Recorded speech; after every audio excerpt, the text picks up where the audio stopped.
que si no la tienen a la vista, la encuentran entre los participantes del grupo, es el otro participante con mi nombre que no tiene mi filmación, así que así fácilmente la pueden encontrar. Bien.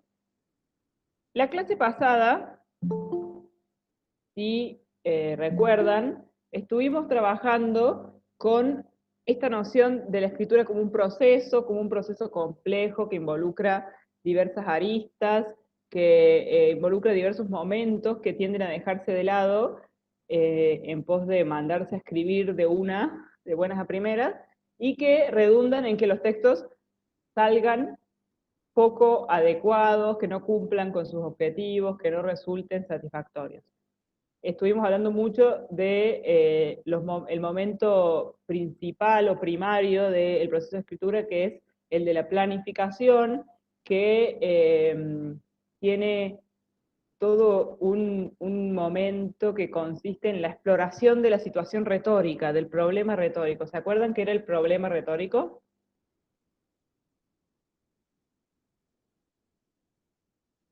¿Recuerda alguien? El problema retórico, decíamos así, bien, lector, ahí aparecen cositas. Lector, lo más importante del problema retórico, muy bien, es lo que más me importa, de eso voy a hablar mucho mañana. La situación retórica o el problema retórico es un problema que es el problema que tenemos que requiere por respuesta un texto. Y ese problema involucra cosas, ¿no? Tenemos una consigna específica de un texto específico que es sobre un tema en particular, que es en un género específico, o sea, un tipo de texto específico, que posee características, complejidades, etc., y dirigido a un lector específico, ¿no? Entonces, yo escribo mi texto siempre dependiendo de las condiciones que me propone esa situación comunicativa, ¿no? Entonces, si tengo que escribir una carta de solicitud para un voluntariado en una reserva donde quiero trabajar un verano, voy a tener que poner un montón de entusiasmo en convencer a la otra persona de que yo soy la persona idónea para tomar. Y bueno, esa situación retórica, sin duda, me exige tomar mi tarea de escritura de una forma particular. Si voy a escribir una carta al consorcio para quejarme de que no pintan nunca la escalera, bueno, esta es una situación retórica completamente distinta. Voy a ser un sujeto escribiente muy distinto, con otro tono, con otro estilo, me voy a dirigir a mi lector de otra forma. Entonces, esa es la situación retórica, es una situación comunicativa en la que yo estoy escribiendo mi texto y que me exige que yo sea de una forma particular, que yo me construya a mí mismo de una forma particular, que elija un estilo particular de escritura, un formato particular de texto para un lector específicamente delimitado. Yo tengo que delimitar mi lector. No porque sepa quién es mi lector de carne y hueso, ¿se acuerdan que hablábamos de eso?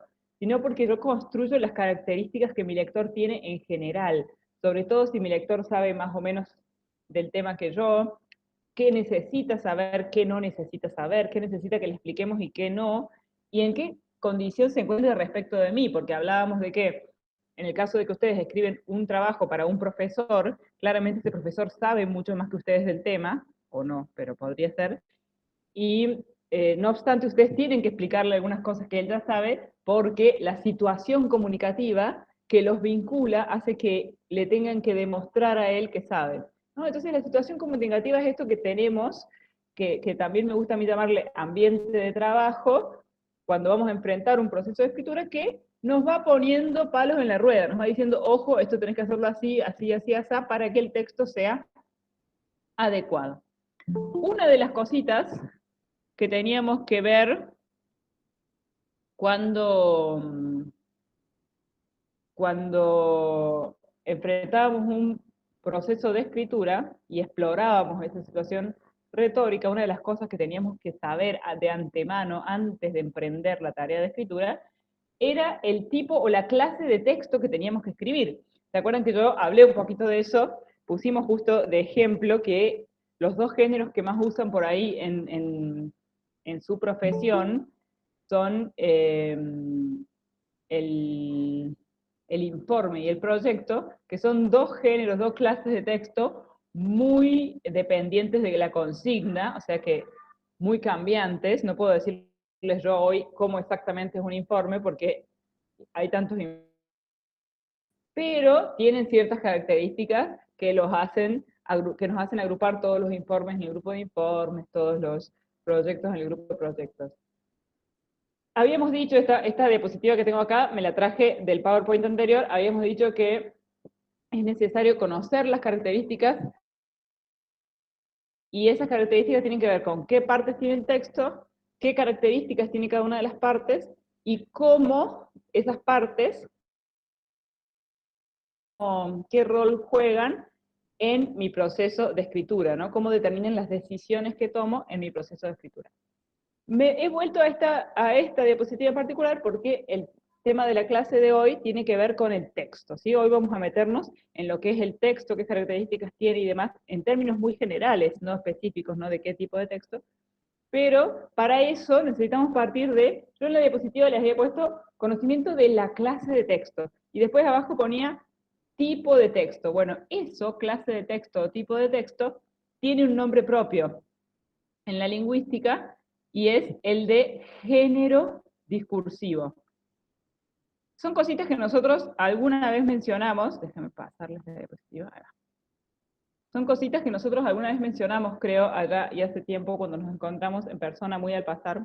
Hablábamos de, creo que hablamos de esto en la primera clase, pero no lo recuerdo con exactitud, de la diferencia, o en alguna clase virtual, la diferencia que había entre la conversación en un ascensor, por ejemplo, con un desconocido o en una parada de colectivo, y la conversación con un amigo. ¿Se acuerdan de que hayamos hablado de eso? ¿O no? Sí, lo hablamos en la primera clase. Bien.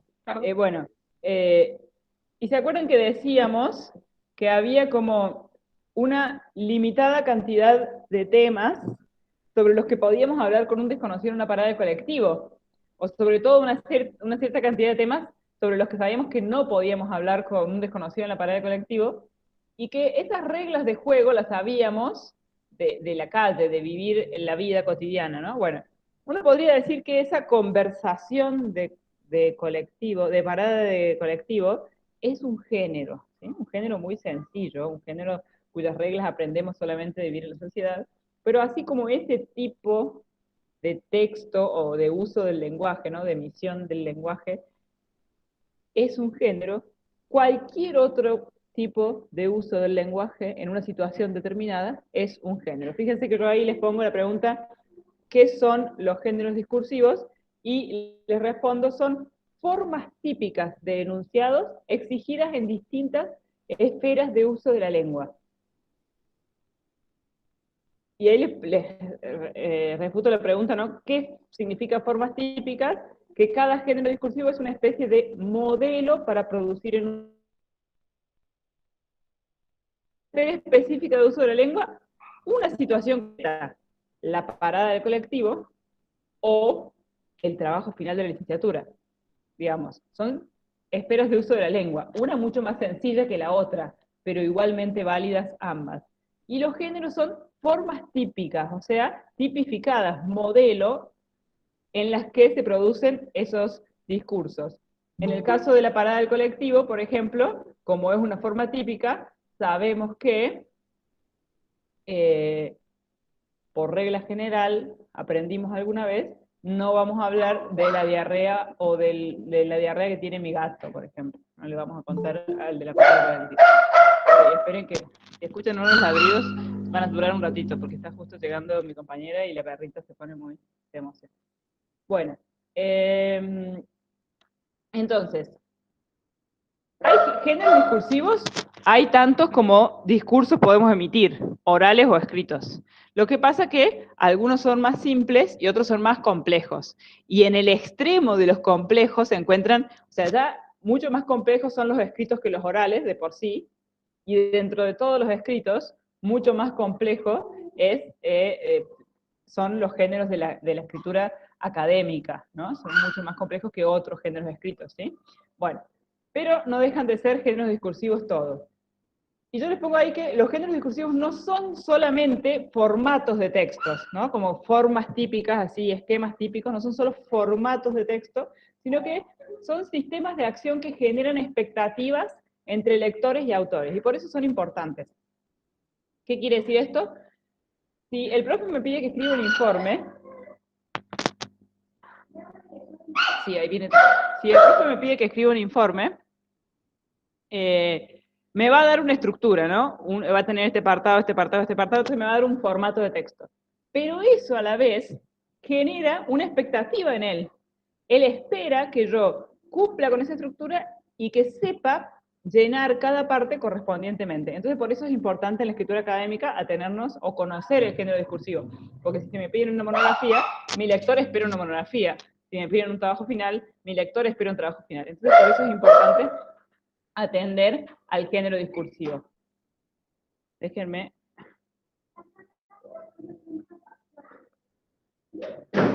un segundito y vuelvo con ustedes. Esperen.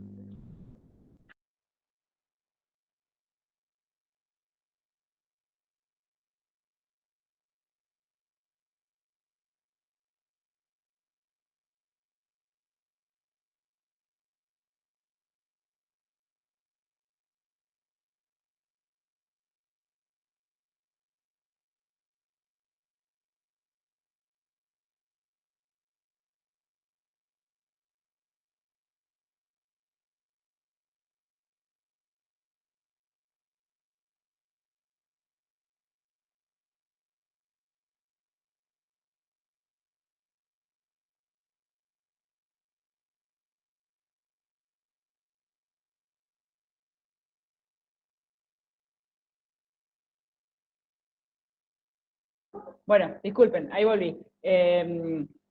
Sucede que se había ido porque una de las gatitas que tenemos tiene cistitis, entonces se había ido al veterinario, así, o cistitis nos parece, o algo así, no sé, está haciendo pis constante. Así que volvió de la veterinaria y quería saber cómo le había ido. Bueno, entonces, los géneros discursivos generan expectativas en el lector y exigencias, podríamos decir en todo caso, en el autor. El autor tiene que cumplir con determinadas características que el lector espera. En el discurso académico científico hay 1001 formas de clasificar los géneros discursivos. Yo acá les propongo una que me interesa porque los clasifica según su función y por tanto según la relación que se establece entre autor y lector. Fíjense que yo los clasifico entre textos de control, que son los que comunican los resultados para ser validados por jurados o comités, o para ser, podríamos decir, evaluados por profesores. Fíjense los textos de control que tenemos. Es decir, un proyecto de investigación, un informe, una tesina, una tesis, una monografía, una respuesta de parcial, ¿sí? Todos, algunos más complejos que otros, entran dentro del grupo de estos textos de control que existen para ser validados, ¿sí? Para ser evaluados. Por otro lado están los textos de difusión, por ejemplo, artículos de investigación científica, como el que ustedes han leído y el que van a leer para este trabajo, son artículos de investigación científica, ponencias, que son unos textos que se escriben para ser leídos o expuestos oralmente en congresos, o simposios, o jornadas de investigación, póster, que son también literalmente pósters en los que se resumen los hilos básicos de una investigación, o el resumen que acompaña al artículo, que es un género aparte. ¿Sí? Ya van a ver, no sé si el artículo que yo les subí tiene resumen, pero el nuevo que van a leer van a ver que empieza con un resumen, bueno, que es un género aparte, es un texto aparte, que se añade, se anexa al artículo de investigación. Estos textos de difusión lo que hacen es difundir los nuevos conocimientos en el ámbito científico académico. Fíjense que los textos de control establecen una relación asimétrica, podríamos decir, entre autor y lector, porque el lector evalúa al autor. En cambio, el texto de difusión tiene una relación de simetría entre autor y lector, porque yo comunico mis conocimientos a mis colegas para entrar en la discusión, en entablar la discusión y el diálogo que permite la construcción del conocimiento. Y por último están los textos de estudio, como los manuales, los artículos de divulgación científica, como por ejemplo los que se publican en blogs como El Gato y la Caja, no sé si los conocen, si lo conocen. La divulgación científica o las revistas de History Channel o de Discovery Channel, que son artículos sobre temas que se estudian en la academia, pero pensados para un público general, para un público que no es de la academia. Guías de estudio, manuales de estudio, etcétera, etcétera, porque ¿qué hacen estos textos? Comunican de manera proyectada los conocimientos, es decir, se la comunican a una comunidad por fuera de la comunidad académica, la comunican de otra forma. Entonces, fíjense cómo es de importante el género en la situación retórica, que yo podría tener sobre un mismo tema tantos textos distintos como géneros hay, ¿no? Yo podría escribir una tesis sobre la importancia de, no sé, de la ingesta de agua en felinos. Podría escribir una tesis sobre eso para mi licenciatura en veterinaria, por ejemplo. Podría escribir un artículo en el cual me tendrían que evaluar. Entonces, va a ser parecido mi tono, mi estilo y todo al de un artículo de investigación científica, me van a evaluar. Así que voy a tener que ser cuidadoso, un texto largo, un texto muy complicado el de la tesis. Podría escribir un artículo de investigación científica para mis colegas en el que propongo algo, ¿no? Propongo algo específico para incentivar a que los gatos tomen más agua y entonces evitar que tengan cistitis. Propongo algo y mis colegas me discuten y así construimos el conocimiento sobre la ingesta de agua de los felinos. O bien, podría escribir un artículo de divulgación científica, o sea, para la gente común. ¿Por qué mi gato no toma agua? Se podría titular, ¿no? Y entonces ahí cuento un poco con un tono científico, con un tono académico, pero al alcance de una población alfabetizada sin duda, pero no científica. ¿Se entiende la diferencia entre los tres grandes grupos de textos? Sí, se entienden. Bien, gracias a quienes van contestando por ahí. Eh, o sea, es muy importante en la situación comunicativa el tipo de texto porque puede generarme tres textos distintos, ¿sí? Esos tres textos serían los tres sobre el mismo tema, y capaz con un objetivo similar, pero completamente distintos uno de otros porque el género exige o genera otro tipo de expectativa. Bien, todos los enunciados o textos, porque digo enunciados en general porque géneros discursivos son todos los enunciados, todos los usos del lenguaje son géneros discursivos, entonces podrían ser oral o escritos, ¿no? Pero nosotros como nos concentramos en la escritura podemos decir todos los textos que responden a un mismo género tienen al menos estos tres elementos en común. Todos tienen el mismo estilo, abordan un mismo grupo de temas o un mismo tópico, ¿no? Todos los textos científico-académicos abordan temas científico-académicos, de tópicos de la ciencia, del conocimiento, y tienen la misma estructura, vamos a decir por ahora, aunque ahí dice superestructura, ya vamos a ver bien qué es eso de la superestructura. Todos los textos que pertenecen al mismo género tienen la misma estructura. Yo puedo, cuando uno tiene un nivel, un cierto de entrenamiento en la lectura de textos académicos, ante la simple lectura de la primera cara del texto, darse cuenta de qué género es por su estructura.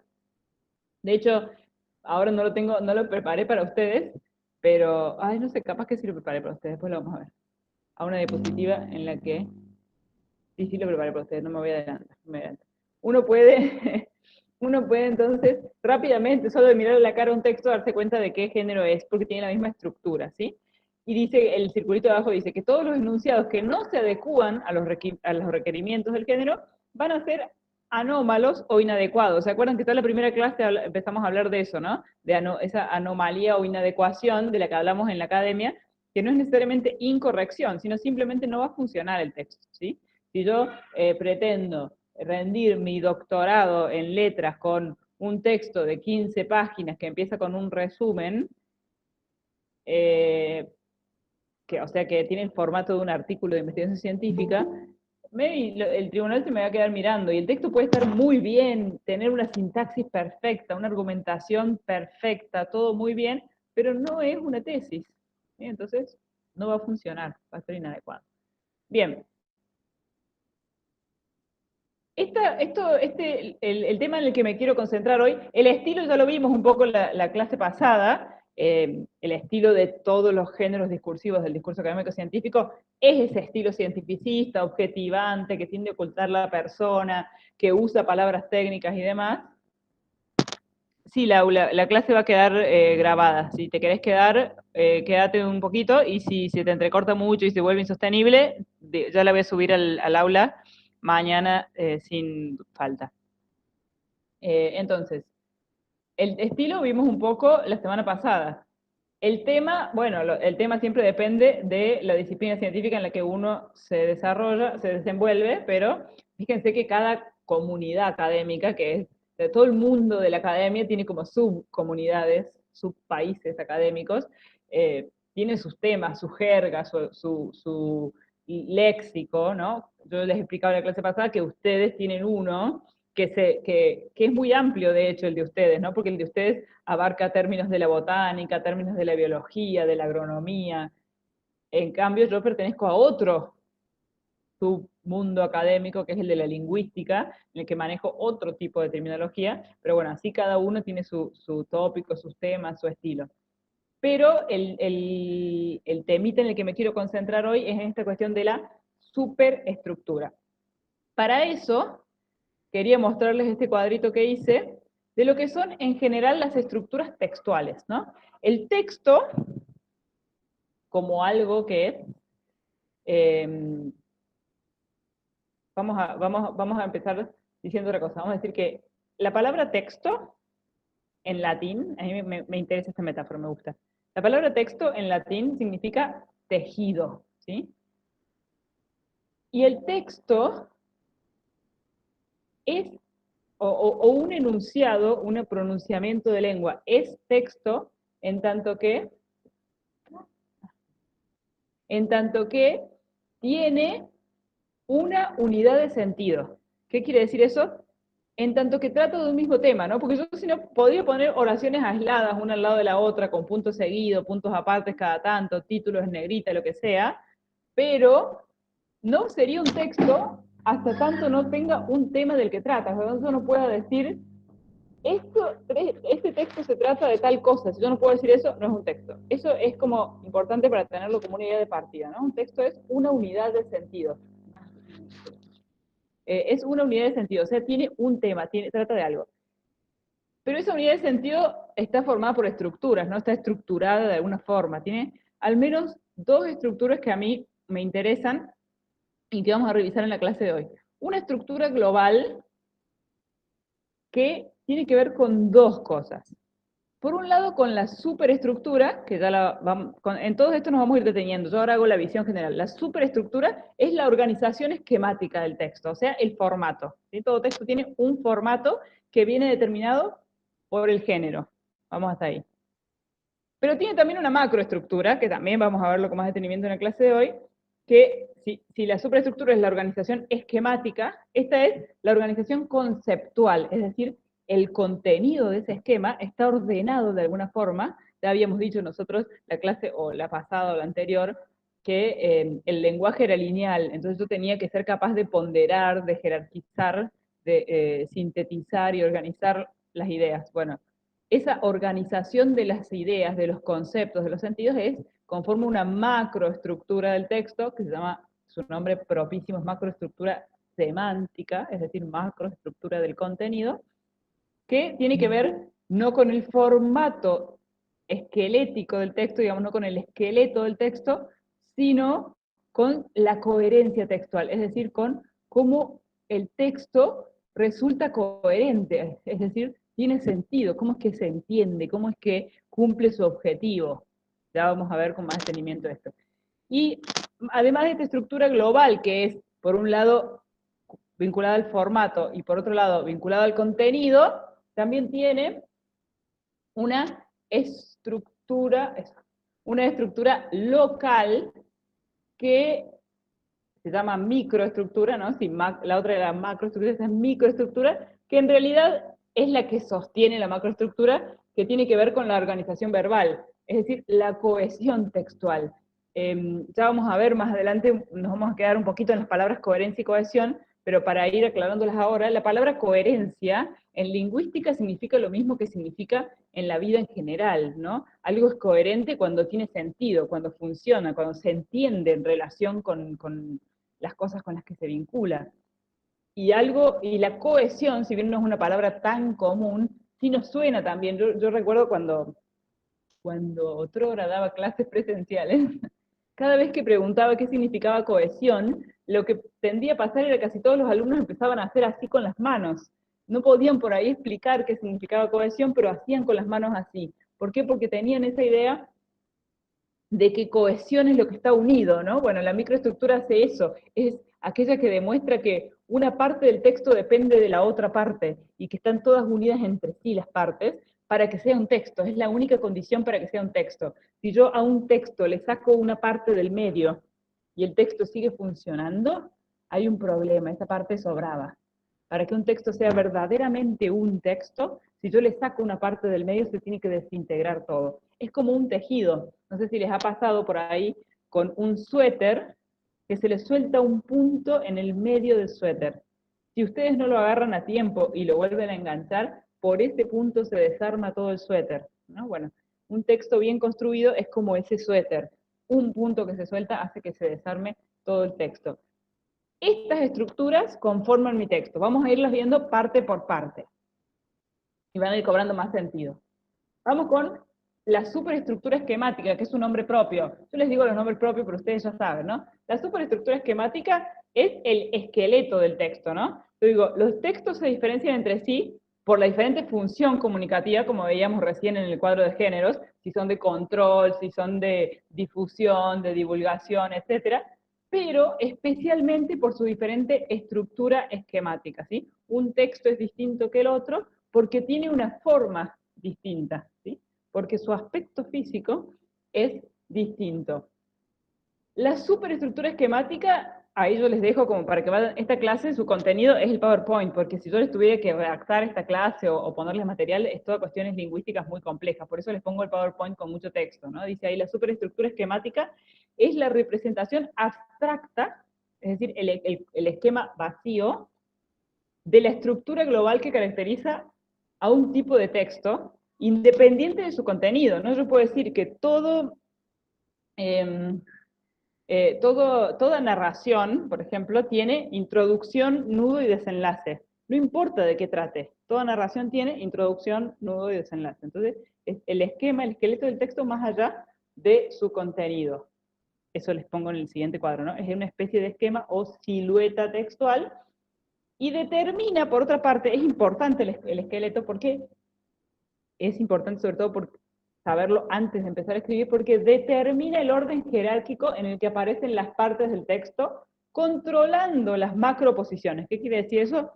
Controlando las grandes subunidades de sentido. ¿Sí? Si mi texto es toda una unidad de sentido, significa una cosa, se trata de una cosa, yo igual tengo que ir desarrollando ese tema, ¿no? Bueno, la superestructura esquemática es la que me dice cómo tengo que ordenar el tema. Si primero va la introducción, no voy a empezar diciendo, y colorín colorado, este cuento se ha acabado, porque entonces va a haber un problema ahí. Bueno, eso es la superestructura, la que me exige que el y colorín colorado, este cuento se ha acabado, esté al final del cuento, en el desenlace. Esa estructura básica de la narración que yo les digo, introducción, nudo y desenlace, que por ahí les suena de cuarto grado, quinto grado, es en última instancia, aunque no lo crean, la superestructura básica de todo texto. Todo texto tiene una introducción o presentación, o sea, hay una parte muy incipiente del tema al principio, un desarrollo en la que ese tema, sea como sea, si es un informe, una tesis, va a cambiar un montón cómo, pero ese tema que se presenta, se desarrolla, se desglosa, y tiene una conclusión o cierre, ¿sí? Dependiendo el tipo de texto específico, esta estructura básica se desagrega en distintos otros tipos de apartados. Pero en general siempre tenemos una presentación del tema, un desglose del tema y un cierre del tema. Incluso en una respuesta de parcial, que puede tener 4 renglones, voy a tener introducción, desarrollo, conclusión. ¿sí? Cada género después presenta sus especificidades. Quiero que esto lo veamos en la siguiente diapositiva. Si yo les pongo este dibujo, ¿qué texto es?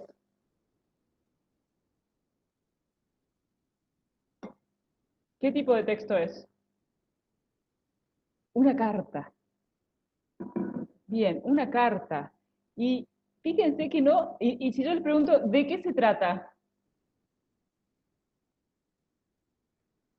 No tienen ningún elemento para saber de qué se trata, ¿sí? Esto es la superestructura de un texto. Parece formal, pero no sabemos en realidad, no sabemos nada. Es simplemente, fíjense que tienen la rayita para la fecha, la rayita para el saludo, el texto, la rayita del saludo final y el nombre o algo así, ¿no? Bueno, podría ser una nota de colegio, podría ser un montón de tipos, pero sabemos que es en el macro tipo una carta, ¿sí? Una carta que podría ser una nota más formal, personal, lo que sea, pero sin duda es una carta. Y fíjense que lo sabemos con 1, 2, 3, 4, 5, 6, 7, no sé, 10, 12 líneas, con 10, 12 rayas, nos podemos dar cuenta de que es una carta. Obviamente que hay otros géneros que es más complicado dibujar así a mano alzada. Les podría dibujar la estructura de un TFL, pero sería un poco más complicada. Tampoco tendrían ustedes los elementos para reconocerlo a primera instancia. Pero esto sí, eso es, me gusta mostrarles esto, y yo suelo dibujarlo en la pizarra, por eso ahora me tomé el trabajo de buscar en internet el esquemita de una carta, si no se los iba a dibujar, para que vean, porque creo que esto demuestra bien claro lo que es la superestructura. ¿Sí? La superestructura es eso, la estructura esquelética, esquemática de un texto, más allá y sin importar su contenido. Como lo que podríamos decir, como dice el título ahí, un formato modelo del texto. Después uno podría llenarlo así, ¿no?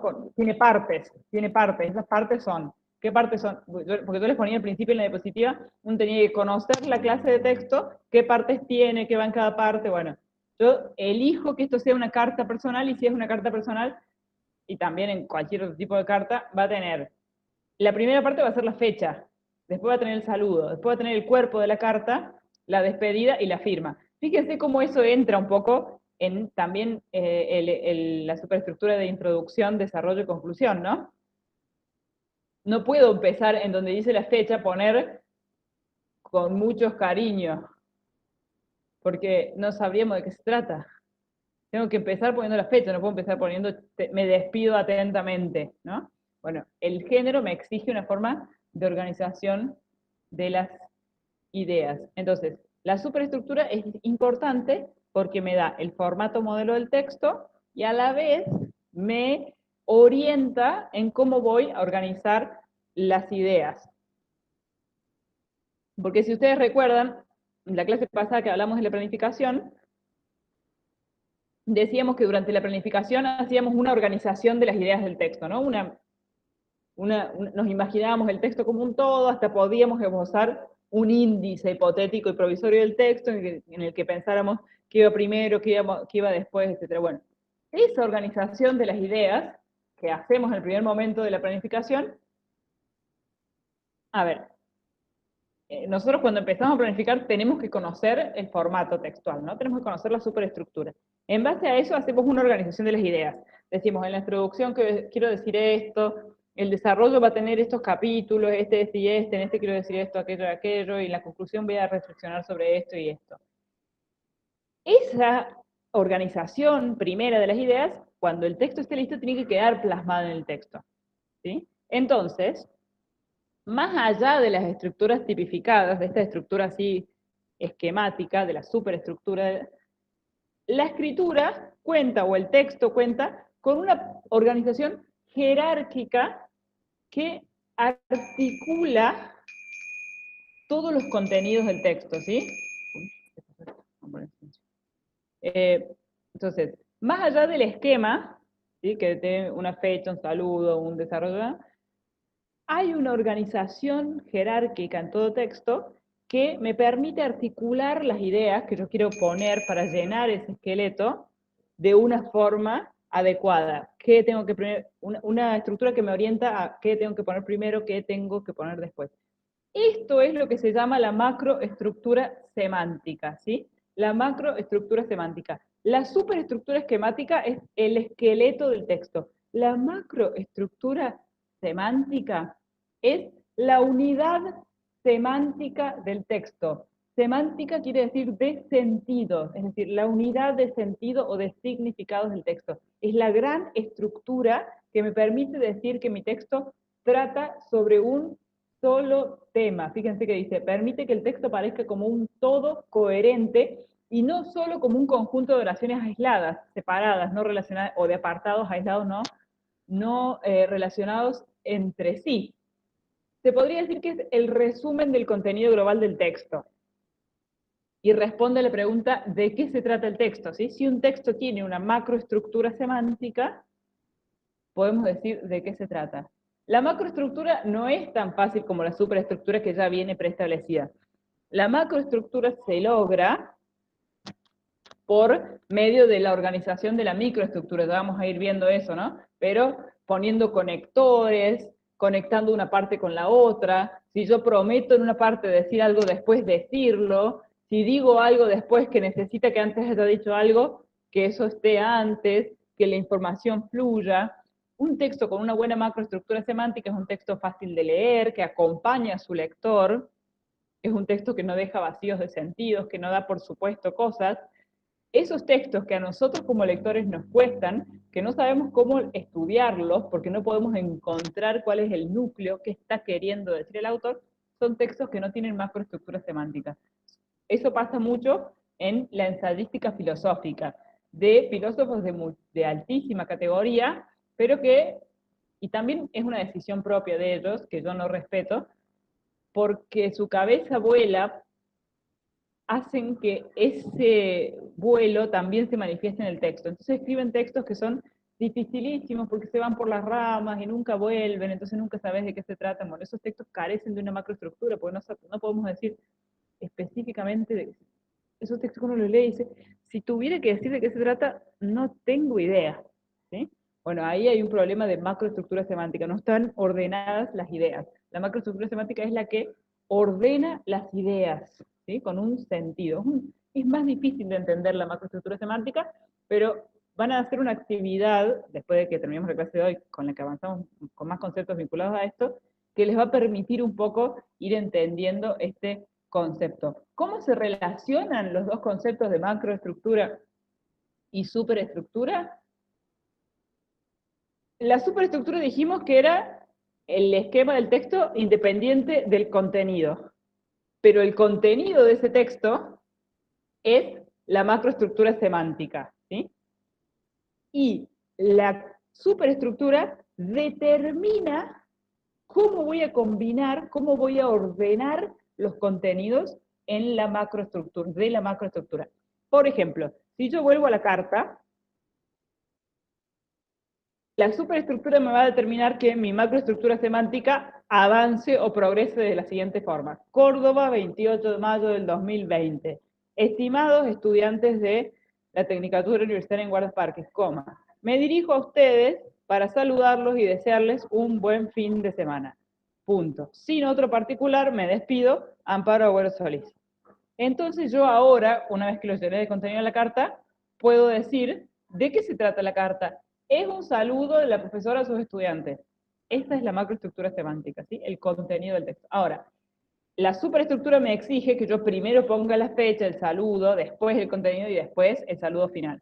Si yo cambiara el contenido, si lo revolviera, si lo desordenara, no solo no tendría sentido el texto, o sea, ya de por sí no tendría una macroestructura semántica, sino que además contradiría todo lo que me exige la superestructura del texto. ¿Se entienden más o menos los conceptos de macroestructura y superestructura? Más o menos, para verlos después más en concreto en un texto. Sí, se entienden bien. Bien, genial, gracias. Porque son conceptos que no son tan fáciles de entender, pero lo más importante de todo es que ustedes nunca se los tienen que aprender de memoria, sino que esto les sirve como para después entender un poco los textos a los que se enfrentan. No te preocupes, Marco, que todo va a tener tiempo de entenderse, oportunidad de entenderse, y sobre todo cuando se empiecen a mirar los textos, ¿sí? Esto sirve para para empezar a leer como escritores, como yo siempre les digo, y después pensar en sus propios textos. La macroestructura es eso que nos obliga a ordenar las ideas de modo tal que progresen temáticamente, que mi lector pueda ir dándose cuenta de la información y que no sea apabullado por cosas nuevas sin saber lo que tiene que saber antes debidamente. Pero lo vamos a ir aprendiendo leyendo de a poco. Esto tiene que ver con, insisto con que el PowerPoint tiene mucho texto porque va a ser después lo que les va a quedar como la clase a ustedes. Sí, Yamil, exactamente. Se podría decir que la superestructura condiciona la macroestructura. Exactamente así es, lo has entendido perfectamente. La superestructura es lo que ya viene dado, es fácil. La superestructura es el esqueleto, el formato. Este texto tiene que tener una introducción, 2 capítulos y una conclusión. Esta es mi superestructura. La macroestructura, yo decido, fíjense, vamos a hacer un ejemplo. Después les voy a poner en la clase de esta que les suba, les voy a poner el video de esta clase, el PowerPoint, pero además les voy a poner un videito de un señor de España, un profesor español, que lo explica con mucha claridad. Y yo nunca me acuerdo de memoria su ejemplo, es un genio para poner ejemplos. Él dice, pongamos que yo quiero escribir un texto sobre la crianza de gusanos de seda, Entonces, quiero escribir una monografía que va a tener una introducción, un desarrollo y una conclusión. Esta es mi superestructura de cualquier monografía. Pero el desarrollo de la monografía yo sé que no se llama desarrollo, sino que tiene que tener títulos o apartados, ¿no? 1 o 2 o 3 apartados, un desarrollo de una monografía, ¿no? Entonces, él dice, uno se va a llamar introducción. La introducción va a ser una parte porque es obligatoria, tiene que estar. Después voy a tener 2 apartados, por ejemplo, uno que se va a llamar la cría del gusano de seda, o el hábitat del gusano de seda, el otro se va a llamar la alimentación del gusano de seda, por ejemplo, y después la conclusión, que es obligatoria. Introducción y conclusión tiene que estar, y el desarrollo yo puedo elegir cómo dividirlo. Esta es mi superestructura. Ahora, yo sé muchas cosas sobre el gusano de seda, tengo muchas ideas sobre el gusano de seda, pero tengo que ordenarlas en ese texto. No puedo decir en la introducción, bueno, a partir de lo visto podemos decir que es muy importante para la crianza del gusano de seda que las condiciones sean tales. Y no puedo decir eso en la introducción porque mi lector ni siquiera sabe que iba a hablar de los gusanos de seda. En la introducción tengo que decir, en el presente texto me propongo estudiar las condiciones necesarias para la crianza del gusano de seda, y así. Entonces, la superestructura me está exigiendo que yo empiece por el principio, ¿sí? Y esa es la macroestructura semántica, ser capaz de empezar por el principio e ir avanzando en la información en el texto. Muy bien, esa observación.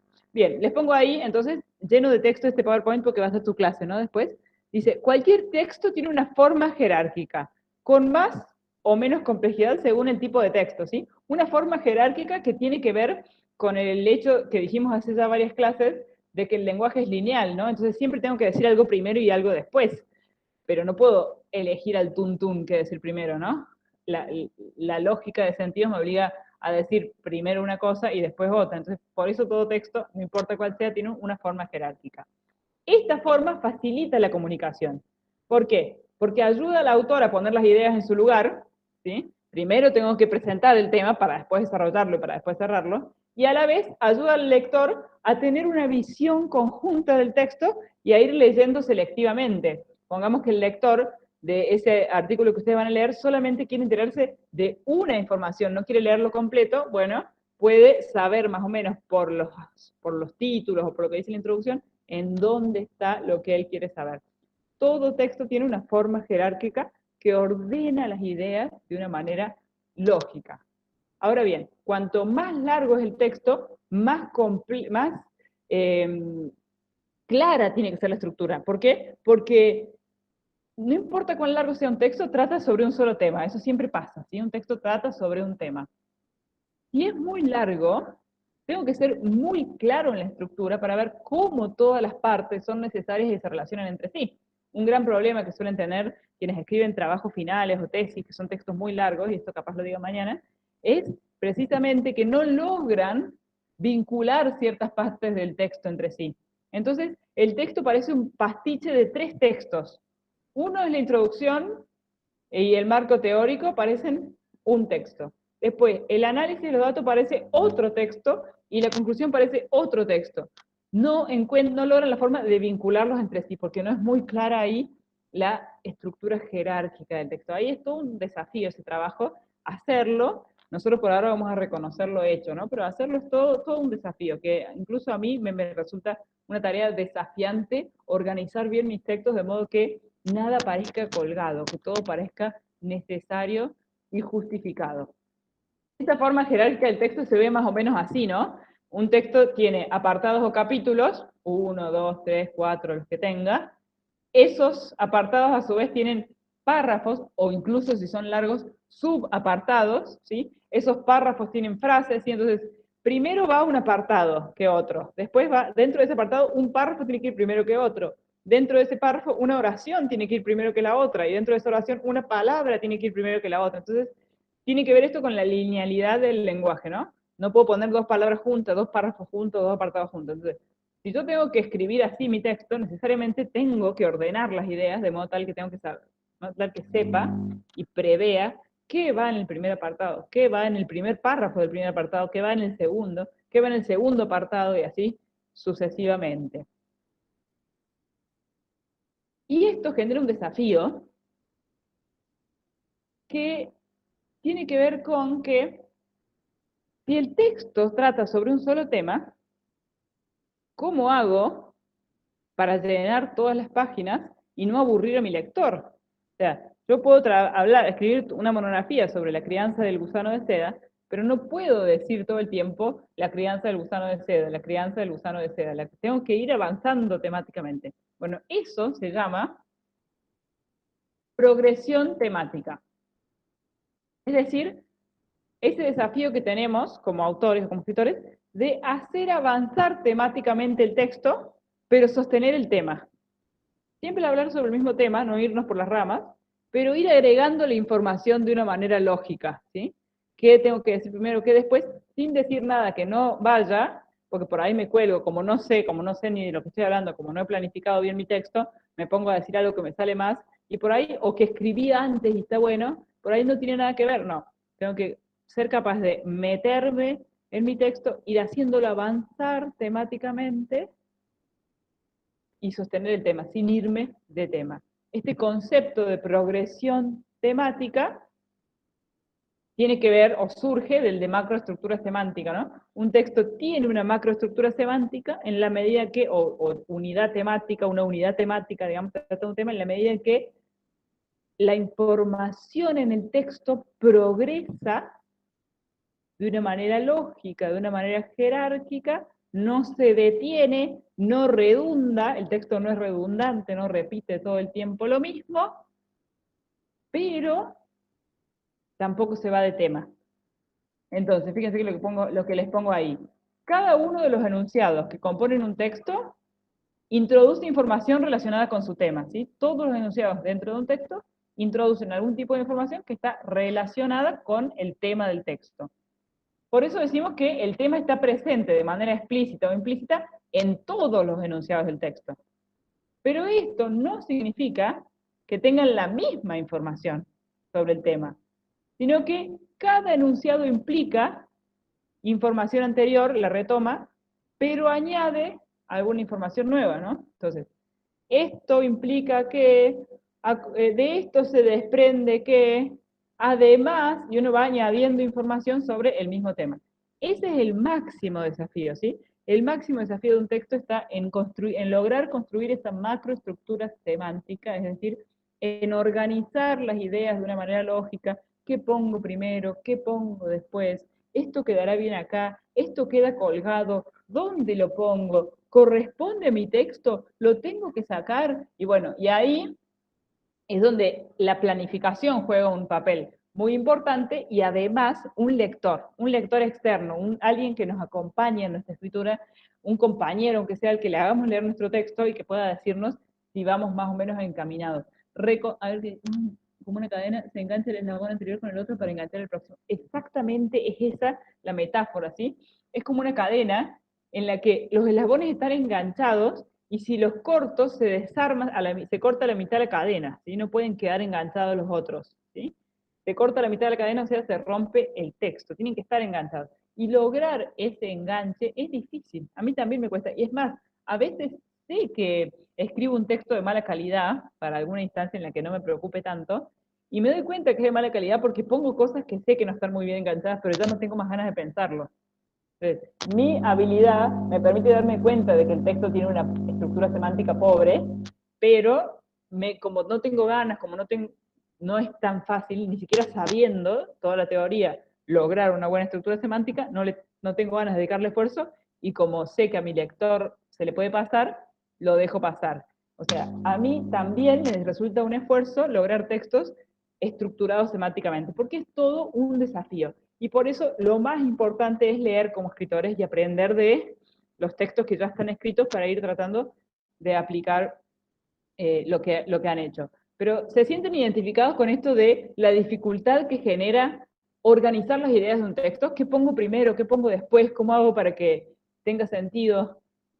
No sé si han tenido experiencia de parciales, no sé qué tipo de parciales les toman, pero normalmente lo que suele pasar, como veíamos de los tipos de lectura y demás, justo, bueno, están en primer año, es cierto que le pregunto de parciales porque les ha tocado este cursado tan eh, apocalíptico, pero fíjense cuando hablábamos de lectura en Marshall y demás, hay una cosa que pasa en la universidad sobre todo, algunos tienen el privilegio de haberlo experimentado en el secundario, pero no siempre, que es que las preguntas de parcial o de examen ya no son informativas, o sea, no les piden que ustedes reproduzcan la información que han leído en un texto, sino que les piden que ustedes hagan algo con esta información, o sea, relacionen conceptos a partir de información que han estudiado. Bueno, ahí hay todo un desafío de macroestructura semántica. O sea, ni siquiera les tiene que ver esto solo con escribir una tesis. O sea, al elaborar una respuesta de parcial, ya tienen que pensar a una velocidad increíble cómo ordenar las ideas para que tenga sentido. Y lo hacen, obviamente, de la mejor manera posible, dadas las circunstancias. Pero bueno, esto de la macroestructura semántica está siempre presente. ¿Cómo ordeno? ¿Qué idea va primero? ¿Se entenderá? ¿Sí? ¿Tendría que ser al revés? Incluso cuando escribo una carta o cosas así, ¿no? En cualquier tipo de texto, mucho más difícil en los más largos y más científicos, pero válido para cualquier práctica textual. No existen reglas, como les decía, ¿no? Porque hasta a mí me cuesta a veces, pero sí hay estrategias que tienen como objetivo que el lector, o guiar al lector en la progresión temática del texto para darse cuenta de cuál es la macroestructura semántica, de cómo está ordenada la información en mi texto.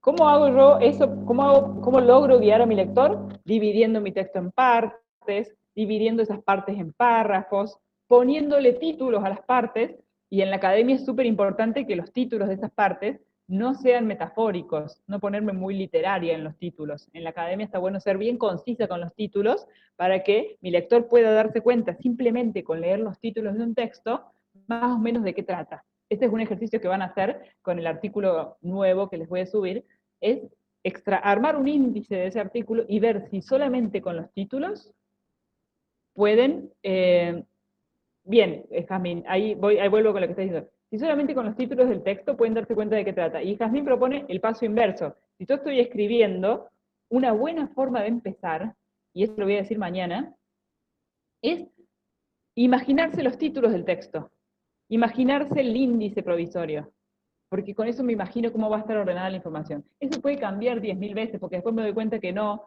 que mejor sería... ¿Ahora se escucha, Euge, o vos te quedaste sin sonido tal vez? ¿Alguien no me escucha? ¿Todos me Se escuchan? te escucha bien, incluso mejor que antes, que se entrecortaba un poco, pero se Bueno. escucha bien. Bueno, gracias. Fíjate, Euge, si no es tu problema, porque de hecho está bueno preguntarles, porque estoy en un lugar que está re lejos del módem, pero puse un router para ver qué onda, porque para ensayar estar acá mañana en el seminario y no en el dormitorio con la Kitty y con la Dora la exploradora. Bueno, les estaba diciendo entonces, hacer una imaginación, una versión provisoria del índice, de los títulos de mi trabajo, es una buena forma de imaginármelo como un todo, ¿sí? Bueno, y lo mismo, el ejercicio inverso, como lectores, escritores, es intentar leer los títulos de un texto y ver si solamente por los títulos nos damos cuenta de qué trata. También puede ser que el autor de ese texto no haya sido tan responsable con sus títulos, y bueno, no funcione el ejercicio, pero a veces va a funcionar. Y una vez que uno ha dividido en partes, esas partes tienen títulos, ha dividido esas partes en párrafos, dentro de todo eso también es muy útil usar conectores que indican la relación entre las partes de un texto, ¿sí? ¿Saben a qué me refiero cuando digo conectores? Ya pronto va a aparecerse una diapositiva más adelante que creo que les trae algunos conectores de ejemplo, sí, va a aparecer una. Pero cuando, por ejemplo, cuando digo sin embargo, en primer lugar, en segundo lugar, luego, en conclusión, no Es lo que obstante. relaciona el tema anterior con el que sigue prácticamente, para no perder el hilo y que no esté entrecortado.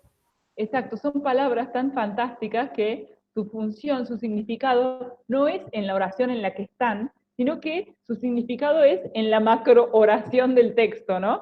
Ponen en relación las partes del texto, ¿sí? Sin embargo, no obstante, en consecuencia, como veníamos diciendo, además, por otra parte, en primer lugar, luego, a continuación, etcétera, ¿sí? Bien, entonces, haciendo todo esto, uno puede asegurarse de lograr un texto con una estructura de sentido organizada, con lo cual hasta se puede garantizar lograr una de las propiedades que tiene que tener un conjunto de enunciados para ser considerado un texto, que es lo que se llama la coherencia textual, ¿sí? Ahí les pongo yo eso, toda esa cantidad de textos como para que les quede a ustedes, pero la coherencia es la propiedad de los textos que hace que lo podamos ver como un todo estructurado. Por un lado, ¿sí? Por un lado, un texto es coherente en la medida en que todo el texto trata de lo mismo. Si yo leo un texto disparatado en la que una parte trata de una cosa, otra parte de otra cosa, y no puedo entender de qué va, es un texto que es incoherente, ¿sí? Como decíamos recién, coherencia significa lo mismo en la vida común que en la lingüística. Pero un texto es coherente en el sentido de que es un todo estructurado, pero también es coherente en relación con la situación retórica, o sea, es coherente si cumple el propósito del autor, si es adecuado a la estructura, el contenido es adecuado, progresa temáticamente como exige la estructura del género, si tiene sentido, y si tiene sentido en la situación comunicativa en la que se inserta, ¿no?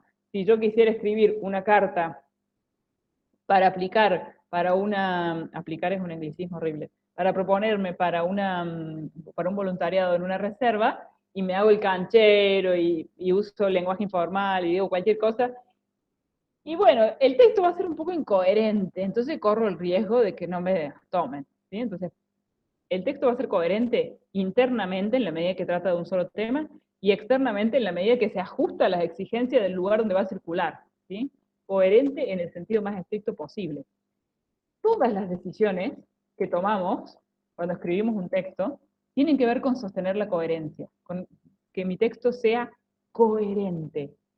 Y no solo eso, sino que todas las decisiones que tomamos para sostener la coherencia de mi texto son una serie de movimientos hacia el lector, ¿sí? Si yo me preocupo porque mi texto sea coherente, es porque me estoy preocupando porque mi lector pueda leer mi texto de corrido, pueda entenderlo, pueda sentirse acompañado en el proceso de llegar hasta el final de mi texto. Por eso la coherencia es una propiedad muy importante de los textos.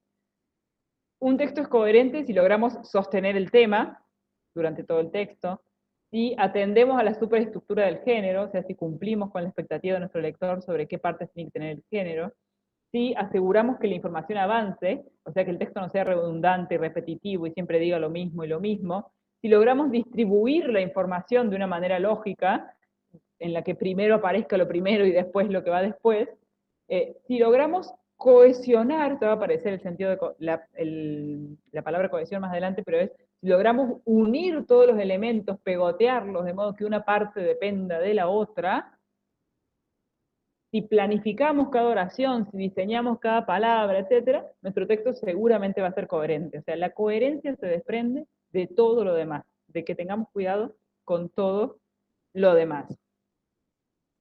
Ahora bien, entonces, la coherencia podríamos decir que es la macroestructura semántica del texto. O sea, si un texto tiene una macroestructura semántica, es coherente.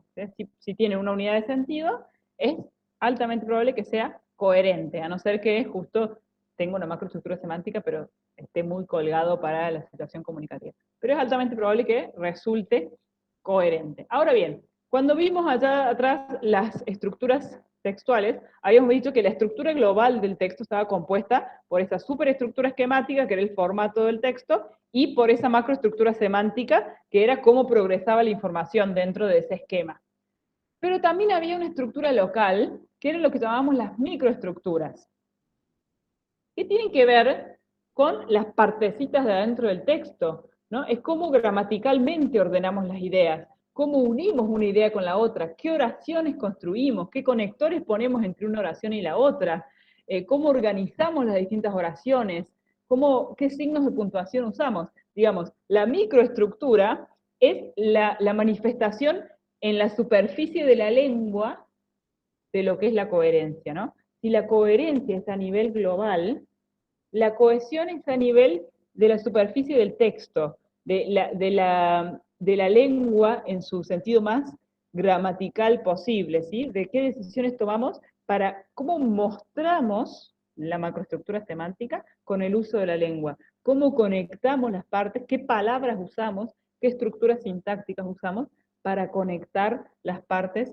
de mi texto. Ahí aparece el concepto de cohesión textual, que se dice ahí, se refiere a las relaciones de significado que existen dentro del texto. ¿Qué quiere decir? Tiene que ver con que una parte, la lectura de una parte del texto, la interpretación de una parte del texto, depende de la lectura de otra parte del texto. Si yo me encuentro un párrafo que dice, como veníamos diciendo, podemos concluir, o a partir de lo que veníamos diciendo, podemos concluir que bla, bla, bla, bla, bla. Si mi texto empieza así, hay un problema de cohesión ahí, porque yo estoy diciendo a partir de lo que veníamos diciendo, o sea que tiene que haber algo, tengo que haber leído algo antes para entender esto de ahora. Bueno, esa es una marca de cohesión textual, ¿sí? Eso es un indicio de que la interpretación de este párrafo depende de haber leído toda una parte anterior del texto. La cohesión es el indicio en la superficie de la lengua, en las palabras que elijo, en los conectores que uso, etcétera, etcétera, de que mi texto es una cadena, es un tejido, ¿sí? Y ahí dice, si la coherencia trabaja en la profundidad del texto, es decir, la macroestructura, la cohesión lo hace en su superficie, la microestructura lingüística, estrictamente, de la sintaxis, dice. Los recursos cohesivos serán las marcas textuales que use el escritor para ayudar al lector a relacionar la información nueva del texto con la que ya apareció anteriormente o con los conocimientos que el lector trae sobre el tema, ¿no? Entonces es el uso de la lengua, por eso como marcas textuales, lo que aparece superficialmente en el texto, con lo cual el autor le va demostrando a su lector las relaciones dentro del texto y las relaciones de lo que está en el texto con lo que el lector ya conoce, ¿no? Como todo el mundo sabe, la revolución industrial, por ejemplo, y ahí esa marca le está llevando al lector a pensar en algo que ya sabe. Y sabe que si no sabe eso, probablemente no sea el lector modelo de este texto y tenga que recopilar esa información en otra parte para leerla, ¿no? Pero son marquitas con las que el autor va llevando al lector marcas textuales, va ayudándole a organizar el texto. Yo acá les pongo un cuadrito de mecanismos de cohesión que no vamos a ver en detenimiento, pero que los vamos a ir explicando en la medida que vayan apareciendo. Después de que hagan el ejercicio de, después de que hagan el ejercicio después de estas dos clases, vamos a tener una clase presencial en la que vamos a revisar ese ejercicio juntos, y ahí vamos a ver algunas marcas de cohesión que no sean conectores, que son los más fáciles, porque los otros son cuestiones muy gramaticales, son difíciles de explicar así de buenas a primeras en la virtualidad, pero después lo vamos a ver bien. Mecanismos de cohesión hay, o bien gramaticales, digamos, estructuras gramaticales que yo uso para ordenar la información y guiar a mi lector, o bien lexicales, o sea, palabras que yo uso. Entre las cuestiones gramaticales, puse las más fáciles, ¿no? Tengo la referencia, que es el uso de pronombres, ¿no? Si yo digo, esto tiene que ver con que tal cosa, esta palabra esto, que es un pronombre, solamente tiene sentido llenándolo de sentido con lo que se dijo antes, ¿no? Las características del lenguaje académico son las que siguen. La primera, y yo digo la primera, esa es la primera, estoy sobreentendiendo característica, ¿no? La primera característica, pero no hace falta repetirlo. Esa es la referencia, ¿no? Referir una parte del texto por medio de uso de pronombres u otro tipo de estrategias. También el uso de conectores o marcadores discursivos, en el cual sí nos vamos a detener, o el uso de elipsis. A veces elidimos una información porque ya está antes, no repetimos el verbo. Por ejemplo, voy a poner un ejemplo muy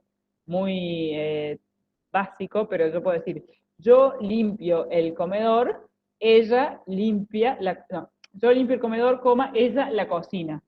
No hace falta que repita el verbo. Bueno, este tipo, eso es una elipsis, ¿no?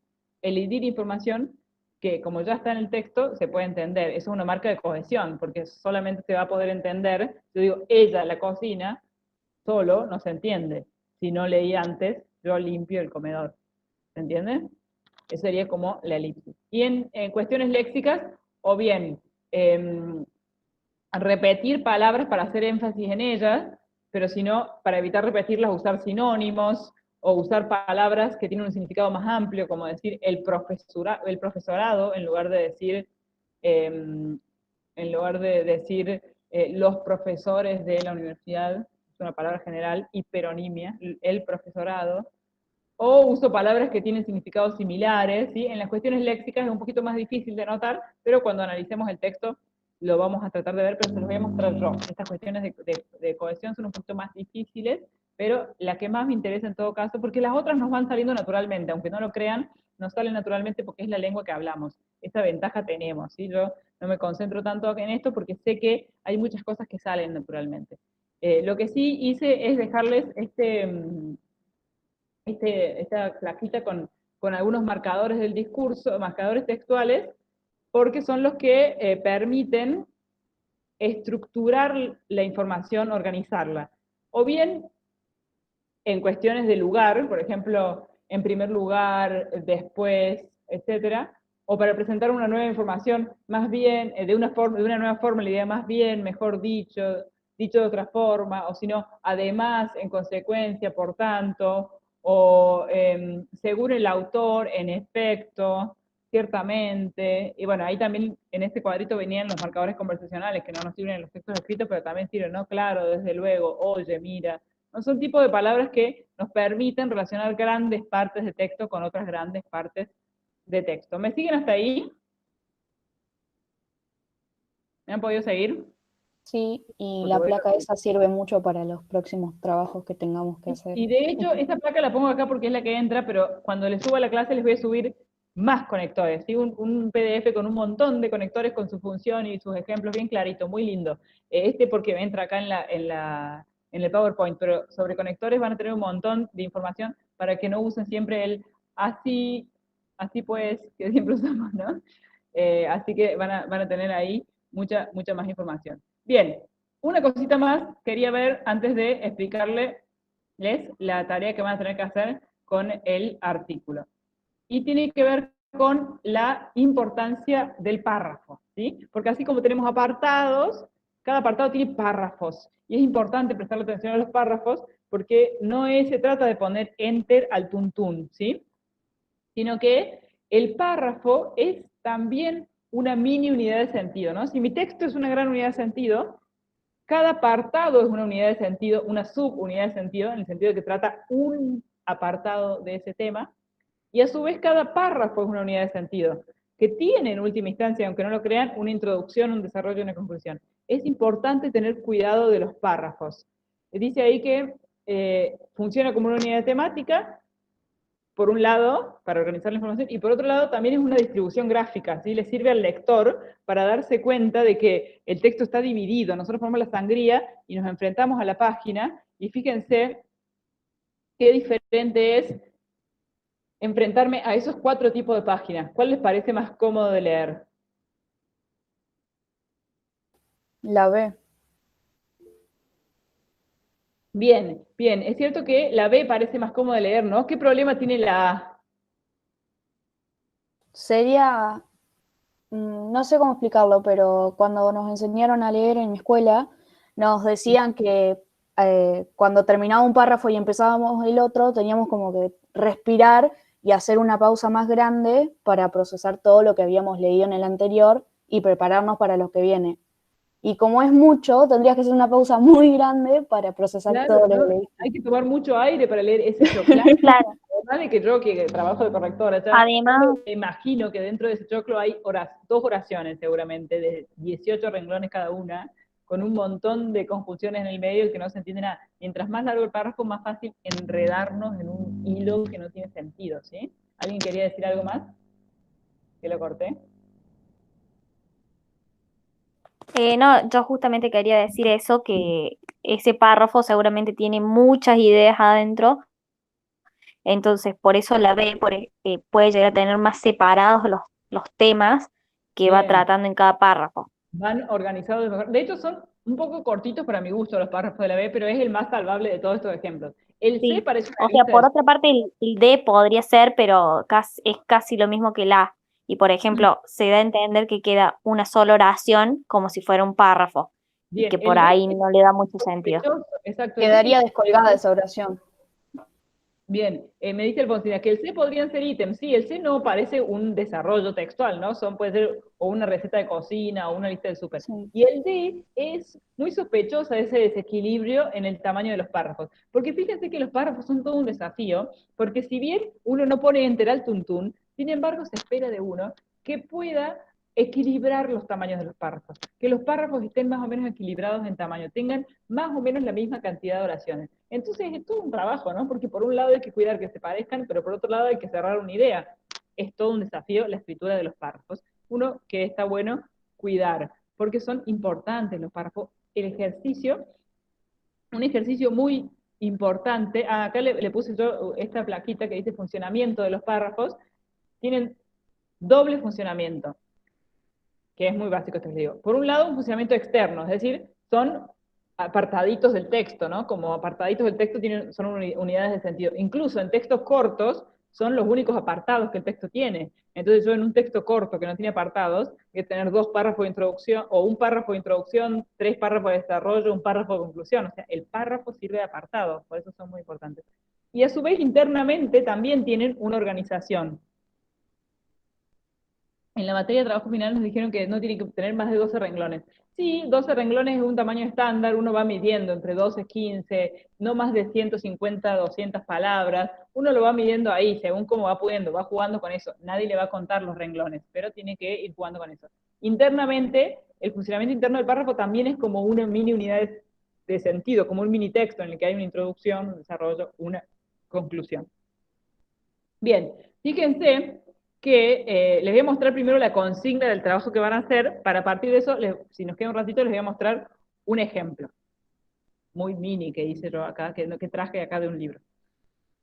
Ustedes he cambiado, para los que llegaron más tarde les cuento que he cambiado el artículo que les había propuesto leer por otro, se llama Repensar la conservación, áreas naturales protegidas o estrategia bioregional, de Víctor Toledo. Me gusta más me gusta más porque es más prolijo el autor, entonces les va a servir más para hacer el ejercicio, por eso lo he cambiado, pero no se preocupen que van a tener tiempo para leerlo. Más allá de las otras preguntas que tienen que ver con resolver algunas cositas de las primeras clases, ¿no? Como cuál creen que es la situación comunicativa que convoca el texto, a quién está dirigido, qué propósito tiene, como reconstruir ese proceso de escritura, pero muy sencillamente, a qué género textual creen que pertenecen, cómo se dan cuenta, ustedes ya saben que es un artículo, ¿no? Pero bueno, cómo se van dando cuenta y demás. Fíjense el punto 3, que es el que más me interesa, el punto 3 y el 4 son los que más me interesan. Elaboren un índice, yo después le voy a poner la consigna bien y capaz cambiada, pero quería traérselas acá adelantada un poco, sobre todos los puntos 3 y 4. Elaboren un índice de los apartados del texto, es decir, reconstruyan su superestructura esquemática con los títulos, ¿no? Y les pregunto, si podemos decir, por medio de la lectura de ese índice, sin leer el texto, antes de leer el texto, por eso lo que quiero es reorganizar las consignas, quiero poner ese primero, si podemos decir, a partir de la lectura de ese índice, de qué se trata el artículo, ¿sí? Si a partir de los títulos podemos decir de qué se trata el artículo. Y si a partir de esos de ese índice podemos decir, nos animamos a decir que el texto tiene coherencia. Bueno, ahí esto no es exhaustivo ni nada, no es para que ustedes se pongan a indagar en sus propias capacidades de lectura y hasta sean críticos como lectores y escritores de la capacidad de escritura del autor del texto, ¿no? Después les voy a poner bien explicadita la consigna en su momento, pero lo que quiero es eso, que ustedes logren ver si encuentran la coherencia textual en la estructura que le da el autor al texto. Y después les hago leer un solo apartado en detalle, que es uno que se llama las áreas naturales protegidas son necesarias pero no suficientes, ese es el título de un apartado del artículo, y les pido que describan en un esquema cómo progresa la información en cada párrafo. Para esto, para hacer esto, por ejemplo, les pongo, podrían poner título a cada párrafo, ¿sí? Podrían ponerle un título a cada párrafo, y eso es un buen ejercicio como escritores para probar si el párrafo está bien dividido, si el párrafo trata sobre un solo tema, es probar ponerle un título. Insisto, como esto es un artículo de verdad, puede ser que el autor a veces haya escrito párrafos anómalos que traten dos temas. Bueno, hay que hacer un intento de ver cómo ordena la información el autor, qué dice primero y qué después, qué pone en el primer párrafo, qué pone en el segundo, y etcétera. Y después, para que vean qué conectores usa, ¿no? Ahí elijan 5 y indiquen qué función cumple, pero esa es más fácil, ¿sí? Lo que me interesa de la progresión temática es eso, es que ustedes puedan ver cómo dividió los párrafos, qué información puso en cada párrafo. Si se animan hasta ponerle un título a cada párrafo. Fíjense que yo hice algo parecido, o en realidad traje hecho algo parecido, con un textito que no vamos a leer porque nos llevaría tiempo, pero como para que lo vean, yo lo que hice por un lado, del lado, si ustedes están mirando la pantalla de frente, del lado derecho de la pantalla, puse lo que sería la superestructura del texto, ¿no? Los apartados. Es un texto que es muy cortito, entonces no tiene títulos. Yo le puse, lo dividí así. Este primer párrafo, que fíjense tiene 7 oraciones, puse ahí. Ah, estoy acá, no me está mirando. Este primer párrafo tiene 7 oraciones, es la introducción general, ¿sí? Habla sobre la desigualdad y la insolidaridad actuales. Fíjense el título, ¿no? Para un lenguaje solidario. Y habla ahí un poco sobre cómo el lenguaje no es solidario, es eh, desigualitario, y pone ejemplos, ¿no? Entonces, la introducción presenta la desigualdad y la insolidaridad en el lenguaje. Después viene el segundo párrafo que tiene 4 oraciones. Yo también, después les va a quedar esto en el aula, porque el ejemplo está completo, también fui marcando los conectores. Verán ahí en rectángulo están marcados los conectores, ¿no? Bueno, el segundo párrafo tiene 4 oraciones y es la tesis, o sea, lo que afirma el autor, que es que el lenguaje es un reflejo de la sociedad. Como la sociedad es desigual, insolidaria, el lenguaje también es desigual e insolidario. Después viene el tercer párrafo, que tiene 4 oraciones, más o menos equilibrado, que presenta un ejemplo, con fórmulas masculinas y femeninas, ¿no? Como el ejemplo, como el lenguaje, cuando habla de algunas cuestiones masculinas, lo hace con un tono y de las femeninas de otro tono, que genera desigualdad. El cuarto párrafo tiene 2 oraciones, es cortito, sigue con ejemplos, pone otro ejemplo, pero ya no con fórmulas masculinas y femeninas, sino con los libros de texto. Como los libros de texto hablan, por ejemplo, de cómo reproducen estereotipos sexistas o racistas o lo que sea en los libros de texto de la escuela. El quinto párrafo, que me quedó del otro lado, también sigue presentando ejemplos que son con frases hechas, ¿no? Como la frase trabajar como negro, ¿no? Y otro tipo de frases hechas que denigran a poblaciones minoritarias y están instaladas y las decimos sin ningún problema. Ese ejemplo de cómo el lenguaje es desigual e insolidario. Y el sexto párrafo es la conclusión, fíjense con ese conector, en fin. Esa sería la primera consigna, ¿no? Los apartados del texto. Ustedes en esta parte la van a tener más fácil porque, como es un artículo, tiene títulos directamente, los apartados del texto. Pero, claro, pero después, yo lo que hice también fue, dentro de los apartados, hacer lo que ustedes van a hacer con los párrafos, pero yo con partecitas del párrafo, ¿no? ¿Qué presenta cada partecita del párrafo? Esto no pretendería que ustedes lo hagan en este detalle. Lo que pasa es que si traía un texto muy largo acá, iba a quedar muy, muy largo. Entonces, los párrafos hacen de apartado y dentro del párrafo yo separé lo que hace cada partecita, ¿no? Presenta el contexto situacional, la afirmación de partida o tesis más general del autor, la concreción de esa tesis en un ejemplo de partida dentro de la introducción. Después, así como la frase temática del párrafo, cómo desarrolla el párrafo. Bueno, yo fui haciendo eso, en ese detalle no quiero que ustedes trabajen en los párrafos, pero sí que dentro del apartado puedan ver cada párrafo de qué trata, como yo lo hice más o menos. ¿Se dan cuenta? Y fui marcando ahí con un cuadrito los conectores. Ustedes después van a tener que marcar los conectores. Y fíjense que me queda un esquema más o menos así. Entonces en la consigna les pongo, hagan un esquema de la progresión temática.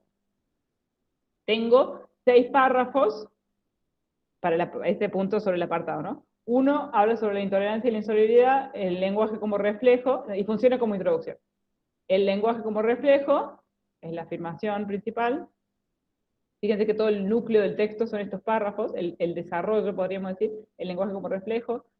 Después vienen los ejemplos, fórmulas masculinas y femeninas, libros de texto y frases hechas, y después viene la conclusión, en la que dice hijos solidarios y tolerantes, porque en la conclusión él se pregunta, dice, si nosotros hacemos un uso insolidario e intolerante del lenguaje, y también lo hacen los libros de texto, ¿cómo pretendemos que los hijos hagan un uso solidario y tolerante del lenguaje?